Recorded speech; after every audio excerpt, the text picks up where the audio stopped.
আল্লাহ নবী সাহাবারা আমার নবী পাকের কাতারে দাঁড়িয়ে এই জমিন থেকে অন্যায়কে মিটাবার জন্যে, ন্যায়কে প্রতিষ্ঠিত করার জন্যে, মিথ্যাকে মিটাবার জন্যে, সত্যকে প্রতিষ্ঠিত করার জন্যে, জালিমকে মিটাবার জন্যে, মুসলিমদের মুখে হাসি ফুটাবার জন্যে, এতিমদের অধিকার দিবার জন্যে, খোদার্তদের অধিকার খানা দিবার জন্যে এই জমিনের উপরে আমার নবী সাহাবারা নবী পাকের পিছনে দাঁড়িয়ে জালিমদের বিরুদ্ধে লড়াই করেছে, জালিমদের বিরুদ্ধে কথা বলেছে। এই কথা বলতে গিয়ে জালিমরা আমার নবী সাহাবাদের উপরে কত অত্যাচার করেছে ইতিহাস জানিয়ে দেয়। ইসলামের প্রথম যুগেতে, প্রথম সময়েতে সাহাবা হুজুরকে জোর করে শুইয়ে দিয়ে, গরম বালির উপরে শুইয়ে দিয়ে সাহাবাদের বুকের উপরে ভারী পাথর চাপিয়ে দিয়েছে। চাপিয়ে দিয়ে বলতে লেগেছে, মোহাম্মদ রসুলকে ছেড়ে দে, তার আদর্শকে ছেড়ে দে, তার রাস্তাকে ছেড়ে দে, তার মিশনকে ছেড়ে দে। আমার নবী সাহাবারা এই কঠিন পরীক্ষায় এই গরম বালির উপরে শুয়ে বুকে ভারী পাথর চাপিয়ে দিয়েছে, নিশ্চয় নিতে পারেনি। তথাপিও সাহাবারা ওই অবস্থা তো বলেছে, এ জালিমরা তোরা যতই জুলুম করিস না কেন, মুহাম্মদ আরবির গোলাম যারা হয় তারা মুহাম্মদ আরবির জন্য জান মাল সব দেওয়ার প্রস্তুত নিয়ে নিয়েছে। এই অবস্থাতে অনেক সাহাবারা শহীদ হয়ে গেছে, অনেক সাহাবারা ইন্তেকাল শহীদ হয়ে গেছে। আবার অনেক সাহাবারা এমন করে কঠিন কষ্ট স্বীকার করার পরও আল্লাহ তাদের ঈমান আমল হিফাজত করে বিজয় গাজী বানিয়ে দিয়েছে।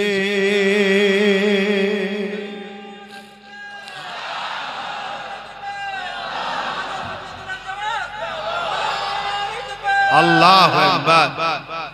তাহলে আমরা যদি প্রকৃত নবীর প্রেমিক হই, আমাদেরকে এই মিশনের উপর থাকতে হবে। আমার নবীর নাম লিখাতে উত্তরপ্রদেশের কানপুরের জালিম হুকুমতদের কষ্ট হলো কেন? কারণটা তো বুঝতে হবে। কারণ এটাই, মুহাম্মদ সাল্লাল্লাহু আলাইহি ওয়াসাল্লাম এমন একটা নাম, যে নাম ইনসাফের, যে নাম ইনসানিয়াতের, যে নাম মানবতা, যে নাম অন্যায় মিটানো, যে নাম সন্ত্রাসকে মিটিয়ে সমাজে ন্যায় প্রতিষ্ঠিত করা, যে নাম গরিবদের অধিকার দেওয়া, যে নাম ক্ষুধার্ত মানুষকে খানা খাওয়ানো ব্যক্তির নাম, সেই নাম যদি থাকে, আমরা যে সন্ত্রাসের জুলুমের সমাজ ব্যবস্থা করছি, আতঙ্কের সমাজ ব্যবস্থা করছি, এই মুহাম্মদ রসুলের নাম যদি না মুছা যায়, তাহলে মুহাম্মাদের দিকে যদি মানুষ চলে যায়, মুহাম্মদ সাল্লাল্লাহু আলাইহি ওয়াসাল্লামের সুন্নতে মানুষ যদি জেগে যায়, তাহলে সেদিন যেমন সেদিন যেমন আবু জেল উতবা সাইবার সন্ত্রাসী রাজত্ব শেষ হয়েছে, আমাদেরও সমাজ মিটে যাবে। এটাই তো ভয়, অন্য তো কিছু নয়। এটাই তো ভয়। আর এই ভয়ের জন্যই তো আজ মুসলিম সমাজের যুবককে ঘুম পড়িয়ে রাখা হয়েছে, নেশা দিয়ে, নারী দিয়ে, লোভ দিয়ে, মদ দিয়ে, শিক্ষাকে কেড়ে নিয়ে বড় প্ল্যান মাফিক আমাদেরকে খারাপ করা হয়েছে। কেন? যাতে আমরা জেগে না থাকি। আমরা যদি জেগে যাই, তাহলে এই সমাজে আচ্ছা আচ্ছা ফেরাউনের ঘুম হারাম হয়ে যাবে। শুনছো তো আমার ভাইয়েরা? আর আমরা যখন উলামারা তোমাদেরকে ডাকি, আসো, তখন তারা তোমাদেরকে চেষ্টা করে আমাদের থেকে দূরে রাখা। আর এই দূরে রাখার জন্য তারাও কোনোভাবে যখন পারে না, তারা একটা 2 নম্বর উলামার টিম তৈরি করে। তারা তোমাদেরকে শুধু পুঁথিগত শিক্ষা দেবে, এমন শিক্ষা দেবে না যাতে তোমাদের চোখ ফুটে যায়, অন্যায় দেখলে না রুখে দাও। মনে রেখে দিও দুটো হক, একটা আল্লাহর একটা বান্দার। হকুল্লাহ আর হকুন নাস, মানুষের হক, আল্লাহর হক। আল্লাহর হকে যদি কেউ ভুল করে ফেলে, আল্লাহর হক যদি কেউ ছেড়ে দেয়, আল্লাহর হক যদি ঠিকভাবে করতে নাও পারে, আমার আল্লাহ বলছে আমার কাছে কাঁদ, তওবা কর, আমি গফুর ও গফফার মাফ করে দেব। জোরে বলুন সুবহানাল্লাহ। কিন্তু বান্দার হক, হকুন নাস যদি মারিস, আমি আল্লাহ মাফ করব না। যার হক মেরেছিস সে যদি মাফ না করে, সে যদি মাফ না করে।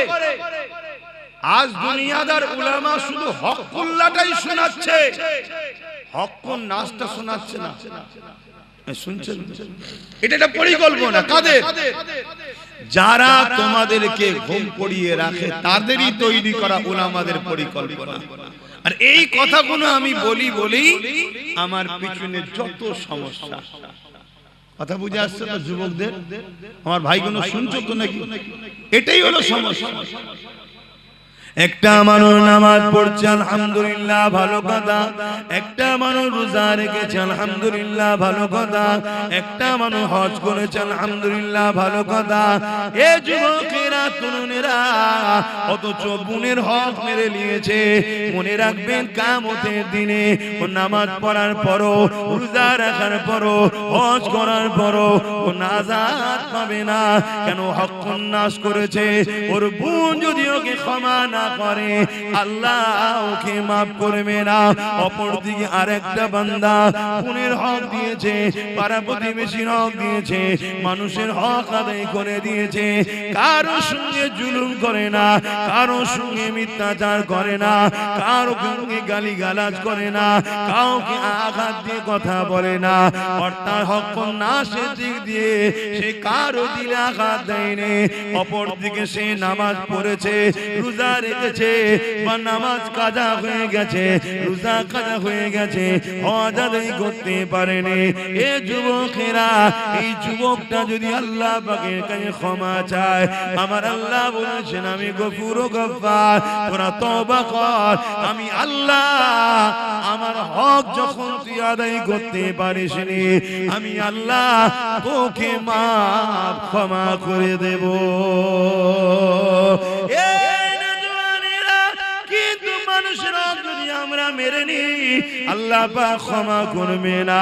শুধু এটা নয় গো, এই যুবকেরা, তরুণেরা, আল্লাহ নবী আরো জানিয়ে দিল, কেউ জালিম জুলুম করছে, কেউ অত্যাচার করছে, কেউ জালিম মানুষের উপরে অত্যাচার, খুন করছে, জুলুম করছে, মানুষকে পেরেশান রেখেছে। এরকম একটা ব্যক্তি জানার পরও কোন মুসলমান যদি তার সাথ দেয়, কোন মুসলমান যদি তাকে সহযোগিতা করে, আল্লাহ নবী জানিয়ে দিলেন ওই মুসলমানটা ইসলাম থেকে বেরিয়ে যাবে। জালিমের সহযোগিতা করে জালিমকে ক্ষমতায় আনা যাবে না। জালিমের সহযোগিতা করে, জালিমের সাথ দিয়ে জালিমকে তাকত ক্ষমতা দেওয়া যাবে না। আপনি জানার পরও যে ও জালিম, এই জানার পরও যদি আপনি ওর সাথ দেন, রাসূলুল্লাহর হাদিস মিশকাত শরীফ খুলে দেখলেন, আল্লাহ নবী জানিয়ে দিলেন ও ইসলাম থেকে বেরিয়ে যাবে। শুনছেন তো? এই কথাটা আমার কওমকে জানানো দরকার আছে না? না কেন? আমার কওমকে বড় প্ল্যান করে ইসলাম বিদ্বেষীরা, বেঈমান ইসলাম থেকে বার করতে চাইছে, হ্যাঁ কি না? তাহলে তার জন্য তো বুঝাবার দরকার। আর এই যখনই বুঝাতে যাচ্ছি যে আর কোনো ওয়াজ নেই, এ কথা বলতে হবে কেন? একটা ছেলে এক ওয়াক্ত নামাজ কাজা করে দিয়েছে, ইসলাম থেকে বেরিয়ে যায়নি। একটা ছেলে দু চারটে রোজা ছেড়ে দিয়েছে, ইসলাম থেকে বেরিয়ে যায়নি। একটা ছেলে হজ করতে পারেনি, ইসলাম থেকে বেরিয়ে, একটু বলবেন তো, যায়নি। একটা ছেলে প্যান্ট শার্ট পরেছে, দাড়ি চেঁচেছে, ইসলাম থেকে বেরিয়ে যায়নি। কিন্তু একজন জালিম জানার পরও সেই জালিমকে সহযোগিতা করে, জালিমের সাথ দেয়, জালিমকে ক্ষমতায় আনে, আল্লাহ রাসূল বলছে সে ইসলাম থেকে বেরিয়ে যাবে। কথা শুনছো যুবকরা? এবার ইসলাম থেকে বেরিয়ে গিয়ে যদি নামাজ পড়ে ও নামাজের দাম, ইসলাম থেকে বেরিয়ে যদি হজ করে, ইসলাম থেকে বেরিয়ে যদি মসজিদ বানায়, মাদ্রাসা বানায়, কোরআন পড়ায়, হাদিস পড়ায়, কথা বলেন, কথা বলেন। এই কথাগুলো যখনই বলছি, এ সমাজে এমনও মুফতি আছে, এ সমাজে এমনও মাওলানা বক্তা আলেম উলামা আছে, এ সমাজে এমনও নামাজি আছে যারা জালিমদের পিছনে ঘুরে বেড়ায়, জালিমদের থেকে দালালি খায় আর জালিমদের হয়ে কথা বলে। তারা তখন আমার বিরুদ্ধে তাদের পুষা ইউটিউবারদের লাগাবে না, লাগাবে না, যাতে আমার কথা সমাজ না খায়, আমার কথা মুসলিম উম্মা না শুনে নেয়। কেন মুসলিম উম্মা যদি আমার কথা শুনে নেয় তাহলে জালিমদের সাথীরা দেবে না, আর জালিমদের যদি সাথ না দেয় তাহলে নেক্সটের কি রাস্তা আছে জালিমদের বিরুদ্ধে? জালিমদের বিরুদ্ধে যদি হয় তাহলে আজকের ফেরাউন তারা বনি ইসরাইলকে ভয় করবে না, করবে না? এটাই তো ব্যাপার, এটাই তো বিষয়। কিন্তু আপনারা যারা মনোযোগ দিয়ে শুনছেন, আপনারা বিবেক নামক দরজাকে আঘাত দিয়ে খুলুন, খুলে জিজ্ঞাসা করুন নবীদের মিশনটা কি ছিল। বেশি যত নবী এসেছে বেশিরভাগ নবীদের মিশন ছিল জালিম শাসকদের হাত থেকে আল্লাহর সৃষ্টিকে উদ্ধার করে শান্তি সমাজ প্রতিষ্ঠিত করে তাদেরকে শান্তি সমাজে বসবাস করার রাস্তা করে দেওয়া। জোরে বলুন সুবহানাল্লাহ। মাইক বাজছে না বলছে? আচ্ছা আচ্ছা, ঠিক আছে। কথা শুনছেন তো আপনারা? আমার আলোচনায় অসুবিধা হচ্ছে? আমার বক্তব্য কিন্তু এটাই, কেউ নামাজ নিয়ে ওয়াজ করছে ভালো জিনিস, কেউ রোজা নিয়ে ওয়াজ করছে ভালো জিনিস, কেউ হজ নিয়ে ওয়াজ করছে ভালো জিনিস, কেউ যাকাত নিয়ে ওয়াজ করছে ভালো জিনিস, সবটাই তো শরীয়ত নাকি?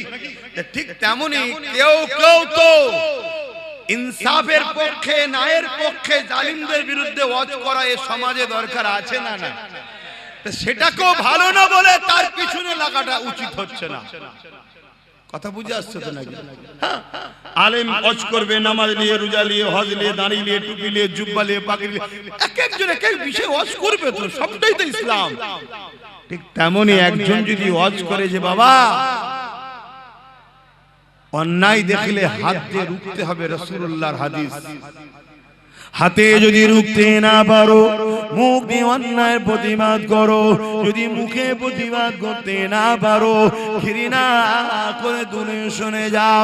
এ যুবকেরা, আল্লাহ নবী বললেন ঘৃণা করে দূরে সরে গেলে এটা হলো ইমানের মধ্যে সব থেকে দুর্বল ইমান, অর্থাৎ ইমানের একদম নিম্ন শ্রেণীর স্তর। প্রথম নম্বর ইমান হলো অন্যায় দেখেছে হাত দিয়ে প্রতিরোধ করেছে, কিন্তু হাতে ক্ষমতা নেই। দ্বিতীয় নম্বর ইমান, তাকে মুখ দিয়ে প্রতিবাদ করেছে, এটা অন্যায়, এটা অন্যায়, মুখ দিয়ে প্রতিবাদ করেছে, কারো মুখে প্রতিবাদ করানোর ক্ষমতা নাই, অন্তর থেকে ঘৃণা করে দূরে সরে গেছে।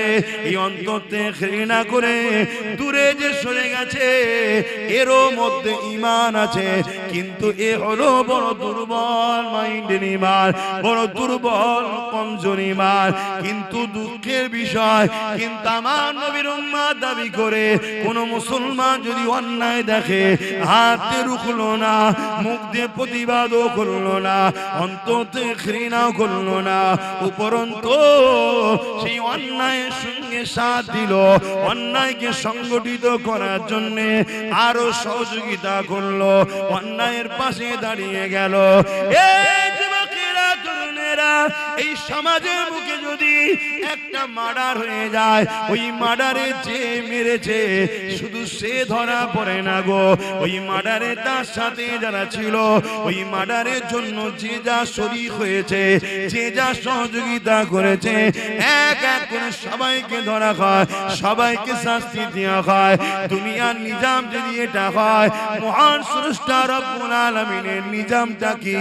অন্যায় দেখলে হাত দিয়ে রোখো, হাতে রুখতে পারো না, মুখ দিয়ে প্রতিবাদ করো, মুখে প্রতিবাদ করতে পারো না, অন্তর থেকে তো কমসে কম ঘৃণা করে শুনে যা।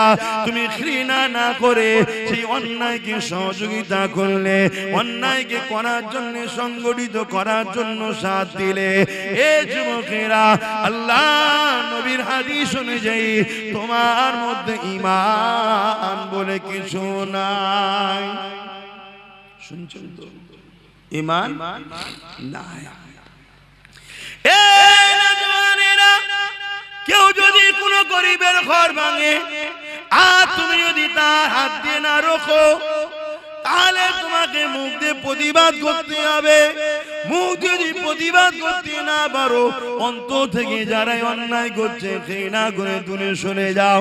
তা না করে যদি তুমি সেই গরিবের ঘর ভাঙছে যারা, তাদের সঙ্গে তোমরা যদি সাথ দাও, রাসূলুল্লাহর হাদিস অনুযায়ী তোমার মধ্যে ঈমান থাকতে পারে না। এখানে একটা গরিবের ঘর ভাঙলে যদি তার সহযোগিতা হয়, তুমি ইসলাম থেকে যদি বেরিয়ে যাও, ঈমান যদি না থাকতে পারে, তাহলে মনে রেখে দিও, যদি কেউ আমার আল্লাহর মসজিদকে ভাঙতে চায় আর তুমি হাত দিয়ে রুখলে না, মুখ দিয়ে প্রতিবাদও করলে না, অন্তর দিয়ে ঘৃণা করলে না তাদেরকে, উপরন্তু তাদেরকে সাপোর্ট করে আরো শক্তিশালী করলে, যাতে করে তারা মসজিদকে ভাঙতে পারে। এই যুবকেরা আল্লাহর ঘরকে যারা মিটাতে চায়, তারা তো অবশ্যই বেঈমান, জাহান্নামের কুকুর তারা হবেই হবে। তার সঙ্গে যারা সাথ দেবে, আল মারউ মা মান হাব্বা, দুনিয়ায় যে যার সঙ্গে থাকবে পরকালে তার সাথে থাকবে। এই যুবকেরা এই রকম একটা উদ্দেশ্য করে এই সমাজে একটা ওয়াজ করেছিলাম, ওই ওয়াজটাকে এখন কাটিং করে খুব ছড়াচ্ছে সমাজে। ছড়াচ্ছে না ছড়াই না? একটু হ্যাকি না বলবেন? আপনারাও কি বেজার হচ্ছেন নাকি আমার উপর? যদি হন সেটাও খুলে বলেন। মনের মধ্যে রেখে দিলে আমি বা বুঝবো কি করে যে আমি ভুল রাস্তায় আছি? খুলে তো বলতে হবে যে আব্বাস সিদ্দিকী ভুল রাস্তায় আছে কি। তবে এত উলামা রয়েছে, তেনাদের তো উচিত আমাকে ভুল রাস্তায় আছে ধরিয়ে দেওয়া, যে আপনি ভুল করছেন, আপনি ভুল করছেন। কেউ যদি আপনাকে 500 টাকা দিয়ে আপনার কোরআনের বিরুদ্ধে কথা বলে, ওটা জায়েজ। আর কেউ যদি আপনাকে টাকা না দিয়ে মসজিদের বিরুদ্ধে কথা বলে, ওটা হারাম। এরকম যদি ফতোয়া থাকে একটু আমাকে বলেন, সেটা শুনি। কথা বুঝছেন? বুঝছেন না নাকি? বুঝছেন? এরকম কিছু ফতোয়া আছে নাকি? কেউ যদি আপনাকে 1000 টাকা করে মাসে দেয়, আর সে যদি বলে যে মাদ্রাসার মিড ডে মিলের খাবার কুকুরের বাচ্চাকে খাওয়াবো, তাও ভালো, মাদ্রাসার বাচ্চাদেরকে খাওয়াবো নি, এ কথা বলা জায়েজ কেন? 1000 টাকা দেয়। আর অন্য কেউ যদি বলে 1000 টাকা দেয়নি বলে যদি বলে রাস্তায় চলতে গিয়ে কুকুরের বাচ্চা গাড়ির তলায় এসে গেলে কি করব, সেটা নাজায়েজ, এরকম ফতোয়া আছে নাকি? দুজনেই তো কুকুরের বাচ্চা বলে দিল। একজন বলল যে রাস্তায় চলতে গিয়ে গাড়ির তলায় যদি কুকুরের বাচ্চা এসে যায় কি করব। মনে পড়ছে কথাটা? কে বলেছিল মনে পড়ছে? আর আরেকজন কি বলছে যে মিড ডে মিলের খাবার রাস্তার পথচারী কুকুরের বাচ্চাকে দেবো, তো মাদ্রাসার বাচ্চাদের দেবো না। তাহলে মাদ্রাসার বাচ্চা কি পথচারী কুকুরের বাচ্চার থেকেও খারাপ? তাহলে আমাদেরকে যারা কুকুরের বাচ্চার থেকে খারাপ ভাবে আর তাদের পিছনে যদি আমরা ঘুরে বেড়াই, তাহলে আমাদের জন্য বিপদ আসবে না? আসবে না? যেসব ভাইয়েরা আমার হজগুলোকে কেটে কেটে মিথ্যাচার করছো, এই সত্য খবরটা তোমরা জাতির কাছে কই দিচ্ছ না তো? কি ব্যাপার, কিছু ভাড়া পাচ্ছেন নাকি আপনারা? কথা বুঝছেন না? বুঝুন, এইটার বিরোধী করা দরকার আছে না? না, কেউ যদি কোনো মুসলমান নিজেকে মনে করে যে আমি কুকুর, আমার বাচ্চা কুকুরের বাচ্চা, সে বিরোধী না করে, আলাদা ব্যাপার। কথা শুনছেন? কোন মুসলিম ঘরে যদি এমন ছেলে জন্ম নেয়, দেখা যাবে সে নিজেকে কুকুর মনে করছে আর তার বাচ্চাকে সে নিজে কুকুরের বাচ্চাই মনে করে। সে যদি এই কথাটার প্রতিবাদ না করে সেটা তার বিষয়, কিন্তু আমি আব্বাস সিদ্দিকী আমি মনে করি এই জমিনের উপরে খায়রুল উম্মাহ, একটা আমরা আশরাফুল মখলুকাত, আবার নবীর উম্মত হওয়ার জন্য শ্রেষ্ঠ উম্মত আমরা। অতএব এত বড় গালি দিবার অধিকার কে দিয়েছে তাকে এত বড় কথা বলতে? তাহলে এর প্রতিবাদের দরকার আছে না? না, এই প্রতিবাদটা একটা হুজুর হিসাবে, উলামা হিসাবে আমার করার রাইট নাই? অসুবিধা হচ্ছে আব্বাজানদের?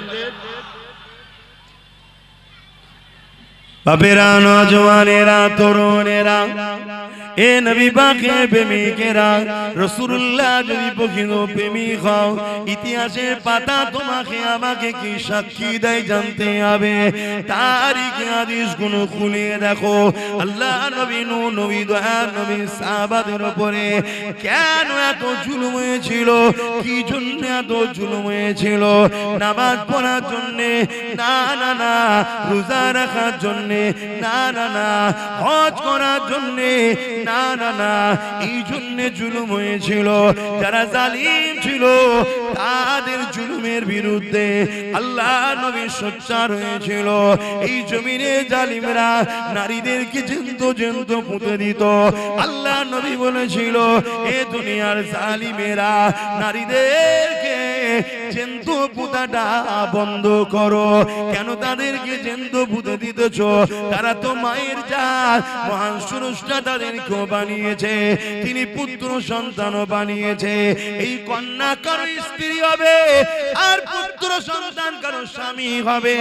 এদের সংসারের বিনিময়ে দুনিয়া জমিনে তো মানুষ জাতির বিকাশ ঘটবে। এ যুবকেরা, তারা আজ আমার রাসূলুল্লাহর বিরুদ্ধে দখল করলো।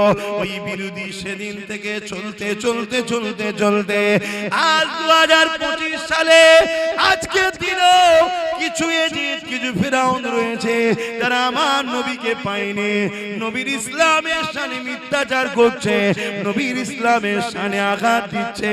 যারা নিজেদের নারীদের হক দিতে পারে না, যারা নিজেরা নারীদেরকে নিরাপত্তা দিতে পারে না, নিজেরা নারীদেরকে রেপের হাত থেকে বাঁচাতে পারে না, কিন্তু তারা আজকে ইসলামের গায়ে দাগ লাগাচ্ছে।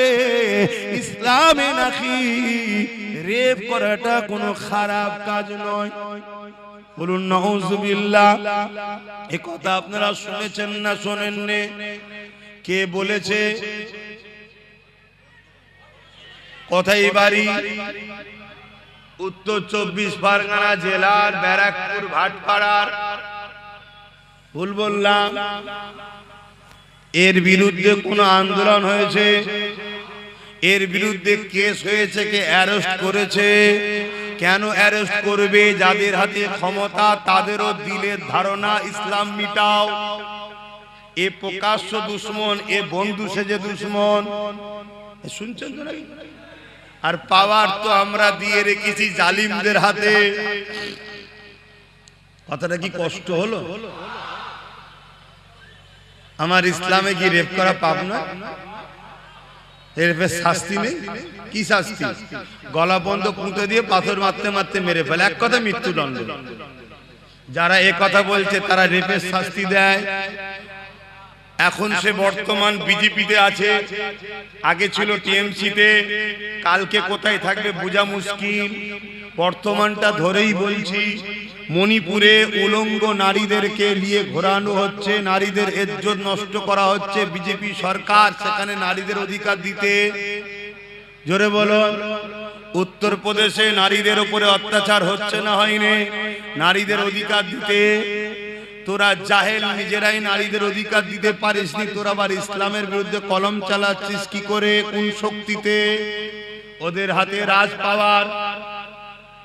গতকালকে আবার ঘোটালা করে পুরো তো একদম লাভ মেরে উঠে গেল, বুঝছেন তো নাকি? সব ওদের হাতে। এটা কথা বলবো, তোমরা তো সবাই অনেকে মনে করো রুখতে হবে রুখতে হবে, আমিও বলছি রুখতে হবে, কিন্তু রুখতে গিয়ে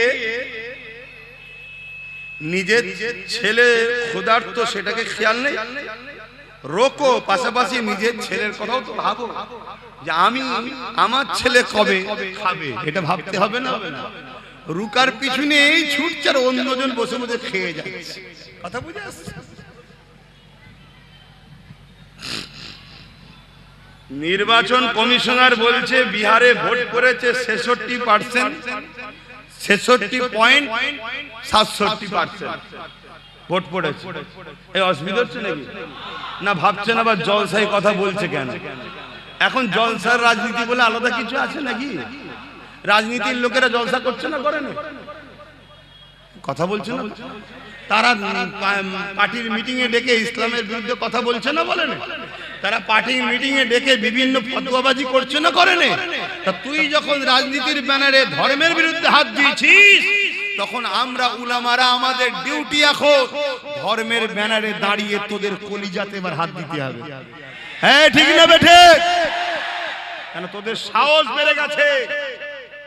তোরা মনে করেছিস মোল্লা মলি সাহেবরা রাজনীতিতে নেই, মুসলিম দলের কোন নেতৃত্ব দিবার কেউ নেই, মুসলমানদের হয়ে কথা বলার কেউ নেই, মুসলমানকে শুধু ভয় দেখিয়ে দেখিয়ে আমাদের কোলে তুলে রাখবো, আমরা যা খুশি তাই করব। না দিন সেদিন চলে গেছে। আজকের যুবকদের হৃদয়ে, আজকের নতুন প্রজন্মদের হৃদয়ে একটাই কথা, আবার ফারুকে আজমের রাজত্ব হবে ইনশাআল্লাহ। আবার ইনসাফ হবে, আবার ন্যায় হবে, আবার জাস্টিস হবে, আবার গরিবের অধিকার দেওয়া হবে। এর জন্য আমার নবীর উম্মতেরা আগামী দিন এতিম, অসহায়, গরিব, বিধবা, বঞ্চিত, শোষিত, লাঞ্ছিত মানুষের হয়ে এই যুব সমাজ তারা লড়ার জন্য তৈরি হয়েছে। ঠিক না বেঠি? হাত তুলে সাক্ষী দাও আল্লাহকে, লড়াই করতে রাজি, লড়াই করতে রাজি।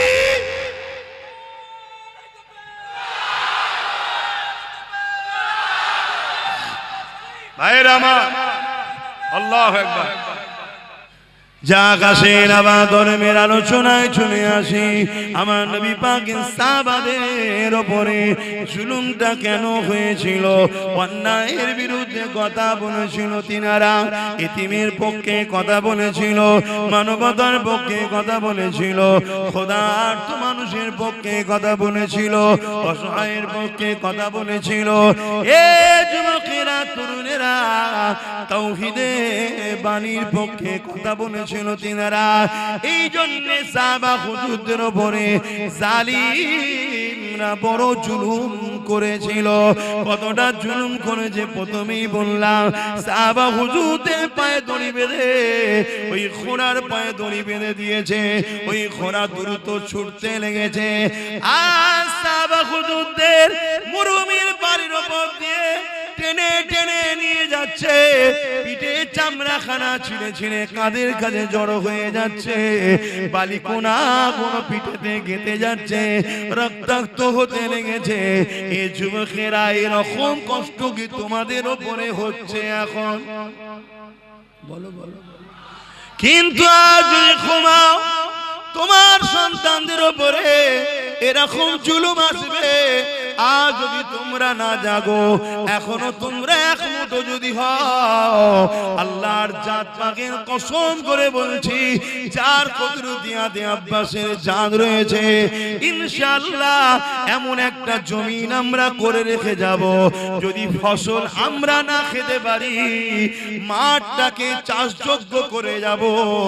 আমাদের বাচ্চারা ওই জমিনে চাষ করে ফসল খেতে পারবে ইনশাআল্লাহ। এ যুবকেরা, ঘাবড়ে যেও না গো, আল্লাহকে ভয় করো। কোথায় কি হচ্ছে দেখে লাভ নাই, তোমার মনের মধ্যে একটাই একটাই কথা থাকবে, আমি আমার আল্লাহর খুশির জন্য হক কথা বলবো, আমি আমার আল্লাহর রাজির জন্য নাই কথা বলবো, সন্তানের ভবিষ্যতের জন্য আমি সত্য পথে চলবো, আমি নিজের কিছু মেহনত করে নিজেকে প্রতিষ্ঠিত করব। কেননা পরের দোকানের কর্মচারী করা, পরের অফিসে চাকরি করা যে কোনো দিন আমায় বার করে দেবে। আর যদিও আমি ওখানে চাকরি করি, ওই চাকরির মাইনে বাড়তে বাড়তে বাড়তে শেষ জীবন পর্যন্ত যদি 50,000 1 লাখ টাকাও হয়, কিন্তু আমার পরে ওই জায়গাতে আমার ছেলে কিন্তু আর চান্স নাও পেতে পারে। আর আমি মেহনত করে ছোট্ট যদি একটা গুমটিও করে দিয়ে যেতে পারি, আজ আমার পরে ওই জায়গাতে আমার ছেলে কিন্তু মালিক হয়ে বসবে। এ যুবকেরা, তরুণেরা, ছেলে যদি চেষ্টা করে এক দোকান থেকে 10টা দোকান বাড়াতে পারবে। তাই বলে দিয়ে যায় আমার রাসূলুল্লাহ যেমন আমাদেরকে নামাজের কথা বলেছে, রোজার কথা বলেছে, হজের কথা বলেছে, দাড়ি টুপির কথা বলেছে, মানবতার কথা বলেছে, ইনসাফের কথা বলেছে, ইনসানিয়াতের কথা বলেছে, গরিব প্রেমের কথা বলেছে, খোদার্তদের খানা খাবার কথা বলেছে, ঠিক তেমন নবী আমার সাহাবাদের ধরে ধরে হাতে হাতে বিজনেস করার পলিসি, তারা কি হবার পলিসি আমার নবী শিখিয়েছে। আর পাশাপাশি জমিনের উপরে মাথা তুলে বেঁচে থাকার জন্য পাওয়ার রাজ ক্ষমতার কথাও শিখিয়েছে। আরো জোরে বলুন সুবহান।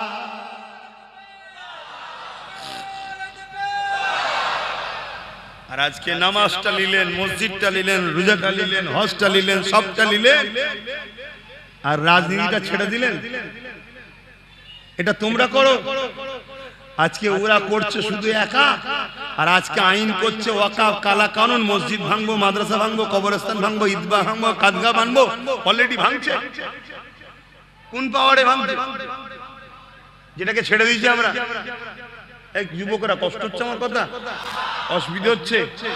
যেই হুজুরটাকে খালি খামাই নিয়ে এসছি, বাপ ঠিকই বলেছি, যদি মনে হয় খালি খামাই নিয়ে এসছি, পরের বার থেকে আনলেও তোরা আল্লাহ কারে এসিস নি বাপ।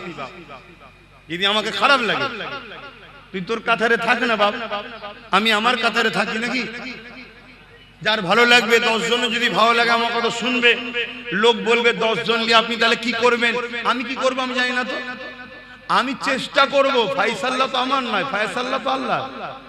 এই কথা বুঝছেন না? বুঝেন না? এই তো সবাই মিলে এত চেষ্টা করলো, ভোট রয়েছে 7,42,00,000, পড়েছে কত? 7,45,00,000। কথা বুঝে আসছে না? আমার হলো চেষ্টা করা কাজ। ফায়সালা কি হবে ওটা আমার দেখার দায়িত্ব, ওটা তো আল্লাহ জানে।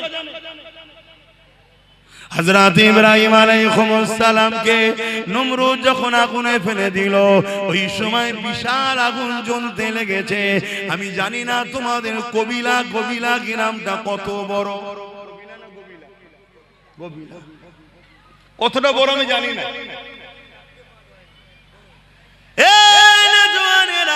কিন্তু ইরাকের জমিনে ব্যাবিলনে যান, গিয়ে দেখেন ইব্রাহিম নবীকে যে জায়গায় আগুন তৈরি করে বাদশা নমরুদ ফেলেছিল, কি জন্য ফেলেছিল?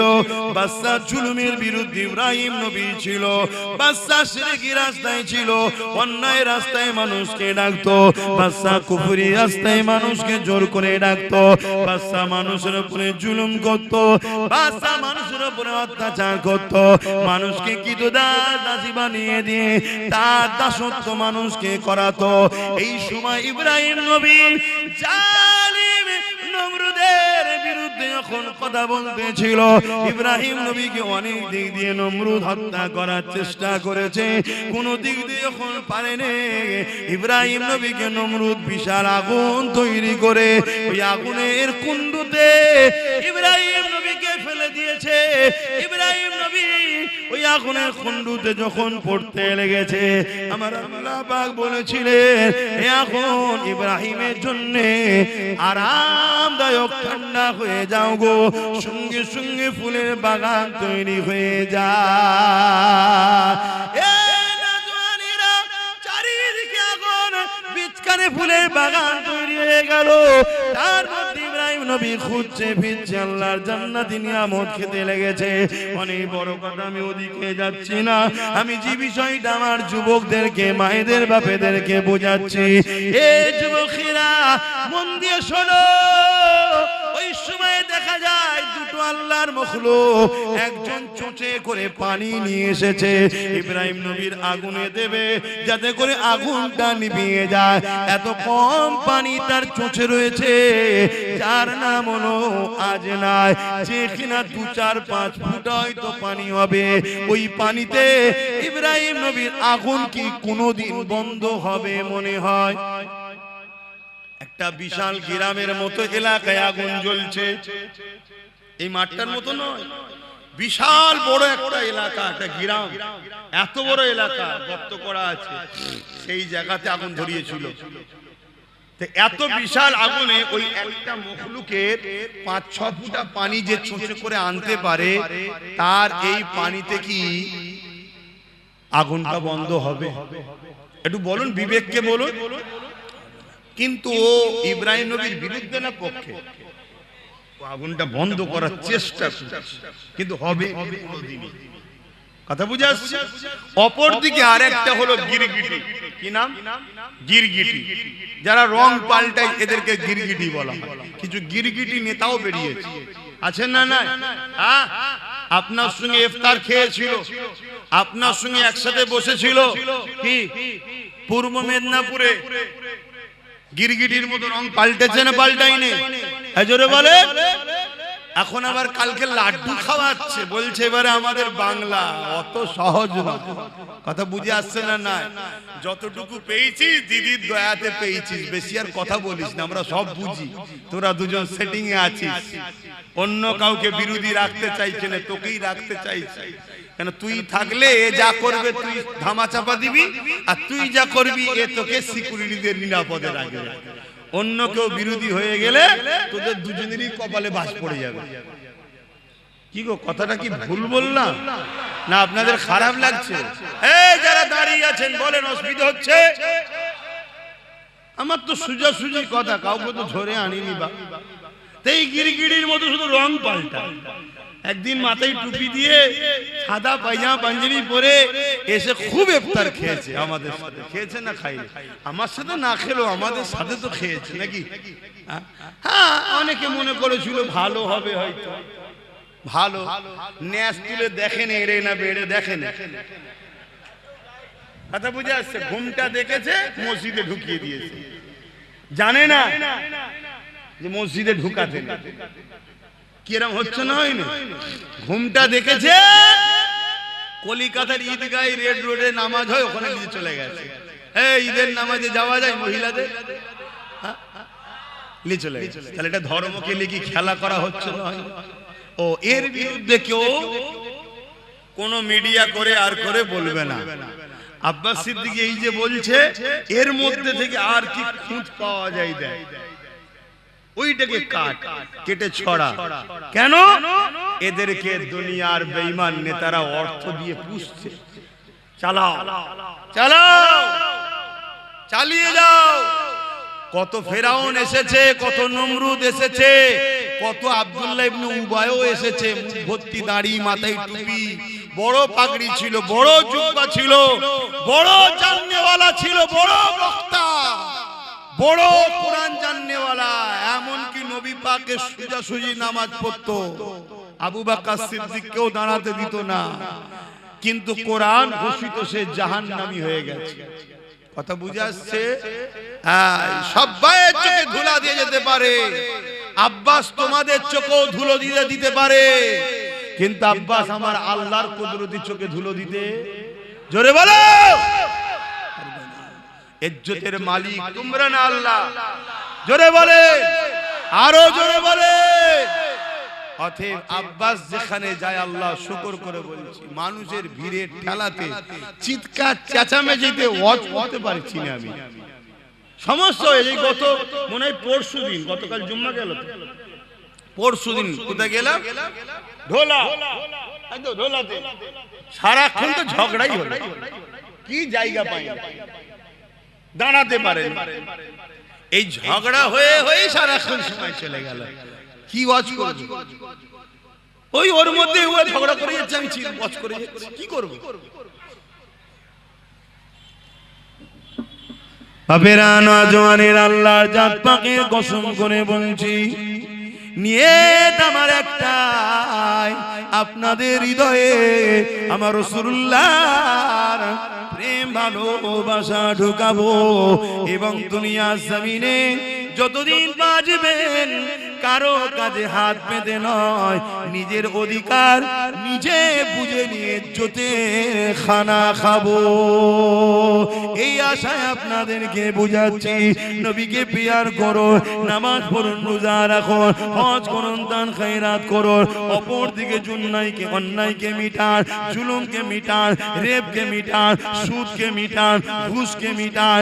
এ যুবকেরা এখন মিটাতে গেলে যে পাওয়ার দরকার, ওই পাওয়ারটার নাম হলো রাজনীতি। ফু দিয়ে সুদ বন্ধ হয়নি, ফু দিয়ে ঘুষ বন্ধ হয়নি, এমন করে রেপ জেনা ব্যভিচারী বন্ধ করা যায় না। এর জন্য আইন তৈরি করতে হবে, যারা রেপ করবে তাদের জন্য এই শাস্তি হবে, যারা সুদের কারবার করবে, যারা এমন করে ঘুষ খাবে তাদের জন্য এই শাস্তি হবে।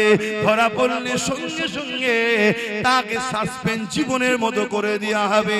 এইভাবে ২-১০টাকে করলে এই সমাজে রেপ বন্ধ হয়ে যাবে, এই সমাজে ঘুষ বন্ধ হয়ে যাবে। আজকে দিনে সবচেয়ে মারাত্মক ভয়ানক জিনিস যেটা মানুষকে কুড়ে কুড়ে খাচ্ছে, নেশা নেশা নেশা। এই নেশাকে বন্ধ করা দরকার। সেই নেশাটা মদ হতে পারে, সেই নেশাটা গাঁজা হতে পারে, সেই নেশাটা অন্য কিছু হতে পারে, কিন্তু দুঃখের বিষয় বলতে হয় আজকে সরকার যখন মদের ডিলার লাই, সরকার যখন মদ বিক্রিতে নাম্বার 1 হয়ে গর্ব করে, সেই সমাজে মাতালকে কখনো রুখা সম্ভব নয়। এই মদের কারণে ক্রাইম হচ্ছে, এই মদের কারণে নারীরা ডিভোর্স হচ্ছে, এই মদের কারণে অ্যাক্সিডেন্ট হচ্ছে, এই মদের কারণে আজ আমার তিলক তোমার বোনটা রেপ হয়ে গেল, এই মদের কারণে আজ তামান্নাকে বোম মেরে মেরে দেওয়া হলো। এই মদ এত খাতারনাক জিনিস, এই মদকে বন্ধ করা এটা আমাদের দায়িত্ব আছে না?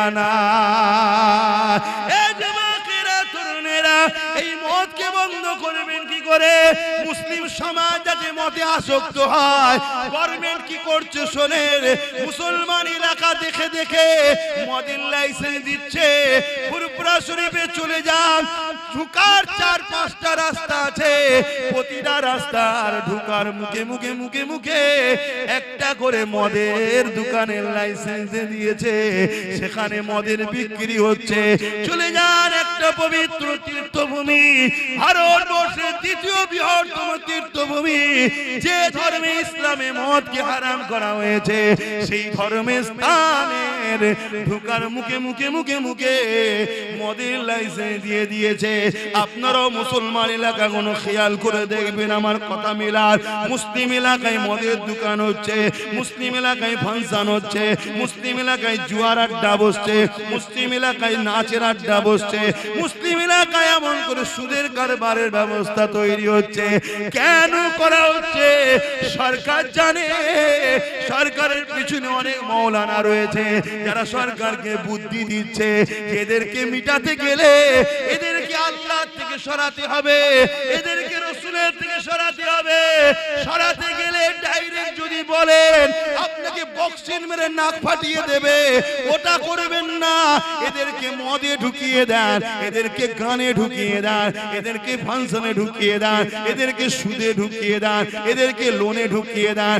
একদিকে এদেরকে গরিব বানান, অপর দিকে এদেরকে অল্প পয়সায় লোন দেন। যখনই সুদ নেবে, কাবার সামনে মায়ের সঙ্গে জিনা করার সমান পাপ হবে, তখন এরা আল্লাহ রাসূলের থেকে সরে যাবে। আল্লাহ রাসূলের দয়া মায়া যখন এদের থেকে সরে যাবে, তখন এদেরকে যখন আপনারা কতল করবেন, আল্লাহ সাহায্য করবে না, বদরের মতো এরা জিততে পারবে না। এ আমার জাতি, এ আমার কওম, তোমাদেরকে মেরে ফেলার প্ল্যান চলছে। তোমাদেরকে আল্লাহ রাসূল থেকে প্রথম সরাবে, তারপরে তোমার তোমাদের ঈমানকে লুটবে, তারপরে তোমাদেরকে কতলেআম করবে, তোমাদের কোনো সাহায্যকারী তোমরা পাবে না। যতগুলো মুসলিম নেতা দেখছো, এরা একটা কেউ কথা বলে না, এরা একটা কেউ জবান খোলে না, এরা শুধু যে হুজুর যে হুজুর যে হুজুর করে নিজের গদিটা টিকিয়ে রাখার জন্য। এই রকম একটা জায়গায় দাঁড়িয়ে আজ যখন দাদা পীরের চতুর্থ প্রজন্ম হয়ে আমি জানকে বাজি লাগিয়ে আজ যখন আমার সমাজকে জাগায়, আজ যখন আমার সমাজকে বুঝায়, আজ যখন সমাজকে ভাবাতে লেগেছি, ওরে আমার সমাজ রে, তোর সরকার তোকে আল্লাহ ও রাসূলের থেকে সরাবার কি পরিকল্পনা করেছে দেখ। এক তো সরকারের কাজ নয় মসজিদ মন্দির করা, ট্যাক্সের পয়সায় দিঘাতে মন্দির করলো, যা তা ধর্ম যা পারছে করগে যা। আবার ওই মন্দিরের প্রসাদ রেশনের দ্বারা তোদেরকে খাইয়ে বেঈমান বানাবার প্ল্যান তোদের সরকার তৈরি করছে। এরা তোদেরকে মিটাতে চায়। তোদের অন্তরে ঈমান থাকলে, তোদের পেটে হালাল খাদ্য গেলে, আজকের এই ফেরাউনরা জানে এরা কখনো বিজয় লাভ করতে পারবে না। হতে পারে পুলিশ ওদের দিকে, হতে পারে মিলিটারি ওদের দিকে, হতে পারে সেনামন্ত্রী ওদের দিকে, কিন্তু আমাদের যদি ঈমান থাকে, আল্লাহ সাহায্য যখন আসবে, এক মঈনুদ্দিন ভারতে কামিয়াবি হয়েছে। আরো জোরে বলুন সুবহানাল্লাহ।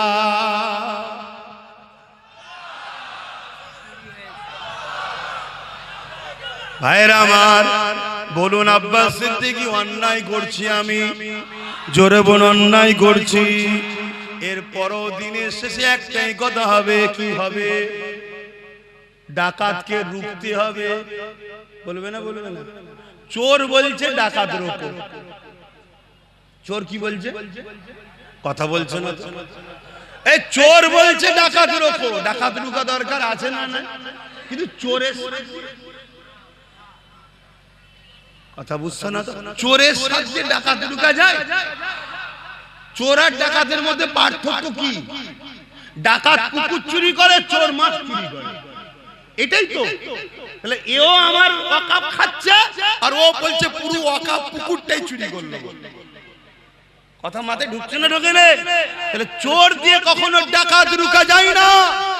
এজন্য ডাকাতকেও রুখতে হবে, চোরও তাড়াতে হবে। এর জন্যই তো আব্বাস সিদ্দিকী চেষ্টা করে নবী খানদানের বাচ্চাকে বুঝিয়েছি, তুই যা, তুই যা। সে তো বলছে আপনি তো বেশ ভালো লাইনে আছেন, আর আমাকে চারিদিকে কত ঠেলা ঠুলি, ঝগড়া ফাসাদ, গালি গালাজের মধ্যে জড়াতে হচ্ছে, আর আপনি যাচ্ছেন, হজ করছেন, আবার ঘরে এসে ঘুমোচ্ছেন নিশ্চিন্তায়। আর আমি রাত দুটোই ফোন করছে, ভাইজান আমার এখানে ধরে ফেলেছে, আবার আমাকে পুলিশকে ফোন করতে হচ্ছে। আমি তুই বেশি নেকির কাজ করছিস, চুপ কর, কথা বলিসনি, যে লাইনে ঢুকে গেছে ওখানে থাক। বুঝতে পারছেন না? পারেন না? তাহলে বলুন আপনাদের উচিত তো আমার ভাইটা সাথ দেওয়া দরকার আছে না? আল্লাহকে সাক্ষী রেখে বলুন দরকার আছে না? না, লম্বা করে হাত তুলুন। ডায়ে বায়ে কে হাত তোলেন একটু দেখেন তো, কে হাত তোলেন একটু দেখবেন শুধু। ভাই হাত নামান। যে হাত তোলেন সে আমার দুশ্মনও নয় আর বন্ধুও নয়। তার জন্য দোয়া করি আল্লাহ তাকেও আমাদের সাথী করুক। বলুন আল্লাহুম্মা আমিন। আজকে একটা যদি এত কিছু করতে পারে, তার সাথে যদি আরো গোটা 30-40 থাকে, আমাদের উপকার না লস? জোরে বলুন। এবারে কেউ যদি মনে করে যে তুমি বলছো তাহলে আমরাই তো রুখবো না, তোমরা যদি সত্যি রুখতে চাও, সত্যি যদি রুখতে চাও, তাহলে আসো না একসাথে রুখি। কথা বুঝছেন না? আসুন একসাথে রুখি। না না, একসাথে নয়। কেন একসাথে নয়? বলছে একসাথে যদি রাত্রিরে ঘরের পাহারা দেয়, তোমার লোক আমার লোক থাকে, তা রাত্রিরে যখন ডাকাত ঢুকবে, আমি যে দরজা খুলছিলাম তুই তো খুলতে দিবি না। শুনছেন না? শুনুন না, একসাথে হলো অসুবিধা কি আছে? এই অসুবিধা আছে? ডাকাত যদি রুখতে চাও, তা পাহারাটা দুজন মিলে দিলে হয় না? না, তোকে লিয়া যাবে না। কেন রে? না, আমি একা পাহারা দেবো। তুই তো 15 বছর পাহারা দিয়ে সব ডাকাত ঢুকিয়েই ফেললি। হ্যাঁ, কথা বুঝছেন না? বোঝেন না? আর একটা কথা হলো, যদি কারো কোনো ভুল ফটো বেরিয়ে পড়ে, কারো কোনো ভুল যদি বেরিয়ে পড়ে, ধরেন আমি চুরি করেছি, ধরা পড়ে গেছি, আমি কি জোরে চিল্লাতে পারবো যার কাছে প্রুফ আছে? জোরে বলে। তা চোরের রিপোর্ট তো ডাকাতের কাছে আছে, আছে না? না, চোরের রিপোর্ট ডাকাতের কাছে আছে না? না, ডাকাত এখন উপরে বসে আছে, চোরকে বলছে বেশি বললে রিপোর্ট আছে ভরে দেবো, অতএব আমি যা বলছি শোন, আমার মতো চলবি, তোকে বেঁচেও রাখবো, আমিও খাবো, তুইও খাবি। ডাকাত আর চোরে মিটে সেটিং এ কাজ হচ্ছে না হয়নি? একটু আওয়াজ দিয়ে বলবেন হচ্ছে না হয়নি? শত শেষ কথা বলে যাচ্ছি, সময় কম। যদি কেউ মসজিদ মাদ্রাসা মিটাবে বলে তাকে সাপোর্ট করা যাবে, আর কেউ যদি বলে উন্নয়ন শেষ হবে না, কোরআন শেষ হয়ে যাবে, তাকে সাপোর্ট করা চলবে। যদি কেউ কোরআনের বিরুদ্ধে কথা বলে তাকে সাপোর্ট করলে ঈমান থাকবে। কোরআন মানে না আলাদা কথা, দেশটা সবার। শুনছেন তো নাকি? আমরা নেতাজিকে ভালোবাসি না, গান্ধীকে ভালোবাসি না, কেন? তারা আমার ধর্ম মানে না, ভুল ঠিক সে জবাব স্রষ্টার কাছে দেবে, কিন্তু আমার ধর্মের বিরুদ্ধে তো বলবে। ঠিক না বেটি? তুমি মানবে না মানবে তোমার কাছে, কিন্তু বিরোধী করার অধিকার কে দিল? কথা বুঝে আসছে? এজন্য আমি এক জায়গায় একটা কথা বলেছিলাম যে কেন্দ্র সরকারকে ভোট দিলে ঈমান চলে যাবে, রাজ্য সরকারকেও ভোট দিলে ঈমান চলে যাবে। পুরোটা দেয়নি, শুধু কেটে একটুখানি দিয়েছে। শুনছেন তো নাকি? এরপরে আমি কি বলেছি? এরপরে বলেছি যদি রাজ্য সরকার মনে করে যে কোরআন শেষে বলাটা আমার ভুল হয়েছে এবং দিল্লি চলে যাও বলাটা ভুল হয়েছে, যদি ক্ষমা চাই তাহলে আমি এর বিরুদ্ধে আর বলবো। এরপরে বলেছি, সেটাও দেয়নি, শুধু দিয়েছে রাজ্য সরকারকে ভোট দিয়ে হারাম বলেছে আব্বাস সিদ্দিকী। শুনছেন? আবার একটা বুজুর্গ লোকের বক্তব্য আমার সঙ্গে সেটিং করেছে, করে বলছে এই লোক, একজন বুজুর্গ বলছে দিয়া যাবে, আরেকজন বলছে দিয়া যাবে না। বুজুর্গ বলেছে মসজিদে দান করো। বুজুর্গ কি বলেছে? মসজিদে দান করো। দান করতে হবে না? হবে না। কিন্তু কাল যদি মসজিদটা দখল করে কেউ পার্টি অফিস করে দেয়, ওখানে কি বুজুর্গ বলছে দান করো? তাহলে এখনকারের কথা তখনকারের কথা তুই জুড়ছিস কেন? ও তো আগে বলেছে, তখন তো আমিও বলেছিলাম যে চলো এ যখন বলছে দেখা যাক, ঠিক না বেটি? কিন্তু ওরে বাবা, তোর মুখোশ ছড়ে গিয়ে এখন অরিজিনাল মুখ বেরোচ্ছে। অরিজিনাল মুখ বেরোচ্ছে কি? কোরআন শেষ হয়ে যাবে, আমার উন্নতি শেষ হবে না। কোন মুসলমান যদি একে ভোট দেয় ঈমান তার থাকবে না। শুনছেন তো নাকি? এ যদি ক্ষমা চেয়ে আলাদা কথা, ক্ষমা চেয়ে আলাদা কথা। আমি আবার বললাম যে আমার ওটা বলা ভুল হয়েছিল, দিল্লি চলে যাও বলাটা ভুল হয়েছে, দুর্গাপুরে মাদ্রাসা ভাঙাটা ভুল হয়েছে। জানেন তো নাকি রাজ্য সরকার দুর্গাপুরে মাদ্রাসা ভেঙেছে? জানেন? এগুলো আমার ভুল হয়েছে, আলাদা কথা। কথা শুনছেন না শোনেন না? কিন্তু তুমি মাদ্রাসা ভাঙবে আমার ভোট নিয়ে, তুমি কোরআন শেষে বলবে আমার ভোট নিয়ে, তুমি কুকুরের বাচ্চার সঙ্গে মুসলমানের বাচ্চাকে আরো নিকৃষ্ট করবে আমার ভোট নিয়ে, মনে রেখে দিও কোন ঈমানদার তোমাকে আর সাথ দিতে পারে না। কিন্তু ওই সকল লোক সাথ দিতে পারে। কারবালার মাঠে তো আমাদের দেখা আছে, ইমাম হোসাইনের পক্ষে এসে দাঁড়ায়নি, এজিদের পক্ষে দাঁড়িয়েছিল 13,000 আলেম উলামা হাফেজ ছিল। মুফতি মৌলানা হাফেজ 13,000 ছিল। 25,000-এর মধ্যে 25,000ই মুসলমান ছিল হোসাইন হুজুরের বিরুদ্ধে। তার মধ্যে 13,000 ছিল কি আলেম, হাফেজ, মুফতি। কেন? সামান্য অর্থ, সামান্য পদের জন্য। এই রকম যারা আজকের দিনও আছে, গাদ্দার, মুনাফিক, মুসলিম সুরাতে বেঈমান, কাফের, মুনাফিক, ইসলামের দুশমন, যেমন ইমাম হোসাইনের দুশমন ছিল, আজকে সেই হোসাইনের দিন নানা দিনের দুশমন যারা আছে, তারা হয়তো তোমায় সাথ দিলে দিতেও পারে, কিন্তু মনে রেখে দিও আমরা হাসতে হাসতে মরা পছন্দ করব। মসজিদ মাদ্রাসাকে যারা মিটাতে চায় তাদের সঙ্গে আপোষ নয়। কোরআন যে শেষ হয়ে যাবে বলবে, সে যদি ক্ষমা না চায় তার সঙ্গে আপোষ নয়। এ কথাই যারা একমত একটু হাত তুলে দেখাবেন, আল্লাহকে সাক্ষী রেখে হাত তুলবেন। আয় আল্লাহ, আমরা আপনার কোরআনের পক্ষে, মসজিদ মাদ্রাসার পক্ষে হাত তুলেছি। আপনি আমাদের ঈমানে তাকত দেন, এর উপরে মজবুত থাকার তৌফিক দেন। আমিন আমিন আমিন সুম্মা আমিন। নারে তাকবীর, নারে তাকবীর, লব্বাইক লব্বাইক লব্বাইক লব্বাইক, নারে তাকবীর। যদি কোন মুসলমান হাত না তোলে তার সামনে আমার একটাই কথা, সে আমাদের কেউ নয়, দুশমনও নয় আর বন্ধুও নয়। কথা বুঝে আসছে? শেষ কথা বলে যাচ্ছি, এখন সময় কম, আজান নামাজ পড়তে হবে, তাই আমি আর কথা বাড়াচ্ছি না। আমার পরে আরো আছে, আমার ভাই আছে তো, হ্যাঁ, আমার জুনায়েদ ভাই রয়েছে এবং বশিরের হুজুরের আওলাদও রয়েছেন, অতএব এবং পীরনগরের থেকে আবুল বাসার সাহেব আছেন, শরফুল আমিন সাহেব আছেন, আসবে সব। কি গো, আমি বাপ দোয়া এখনো করিনি, উঠে পড়লে কেন? আমি তো নামাজ পড়বো। একটুখানি এই ছেলেরা যাচ্ছে, একটু চাদরটা ঘোরাবে, যার যা খুশি একটু দিয়ে দেবেন। দেন তো নাকি? আমি কাজ করি জানেন তো, একটু চাদর ঘোরানো দরকার আছে না? নাই দেন, যার যা খুশি দেন, যার যা খুশি দেন, যার যা খুশি দেন। তাড়াতাড়ি যাও, বেশি ছেলে পিছন দিকে দাও, পিছন দিকে যাও, দুয়াটা নিয়ে যাবেন, কেউ সরে যাবেন না। যারা ভালোবাসেন হাত তুলেছিলেন সরে যাবেন। এটা একটা পরীক্ষা, এটাও একটা পরীক্ষা। আজ বড় দুঃখ লাগছে ভাই। এ বলো, বাঁচাবার মালিক কে? বাঁচাবার মালিক কে? বাঁচাবার মালিক কে? তুমি আল্লাহর কোরআনের দুশমনের কোলে উঠছো ডাকাতের ভয়ে। আর ডাকাত যদি ওই যেমন বললাম 7,42,000-এর জায়গায় 7,45,000 করে দেয়, কি করে ঠকাবে? বলো, কি করে ঠকাবে? অতএব নিজের শক্তি তৈরি করো। এরপরও বলছি, এ যদি ক্ষমা চাই ভিন্ন বিষয়। কথা বুঝে আসছে না? নাই, আর ক্ষমা না চাইলে সাপোর্ট করা হারাম, চলবে না।